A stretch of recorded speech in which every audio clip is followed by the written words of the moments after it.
আসসালামু আলাইকুম। এই আপডেট ফার্মার ব্লকে সবাইকে আবারও স্বাগত। আমরা আজকে শ্রাবণ মাসের 3 তারিখে আমরা ধানের বীজ পাড়াবো বলে জায়গাটা পরিষ্কার করছি। আমরা আবার ধানের বীজ পাড়াবো, আর এটা আমরা আগে পাড়িয়েছি, এটা 15 দিন বয়স হলো সেই বীজের। আমি এটাও কি করে করতে হয় বীজ সেগুলো আমি আপলোড করেছি, আর আবার এটা নামলা করে করছি।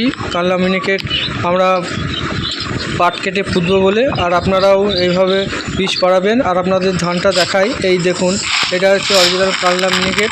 এর ফলনটাও ভালো, খুব সুন্দর, তাড়াতাড়ি হয়ে যায়।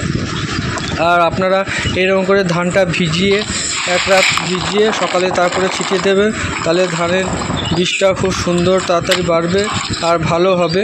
আর আমরা আগে এই যেখানে ধানের বীজ পাড়াবো সেটা খুব সুন্দর করে পরিষ্কার করে মই করে সমান করে দেব।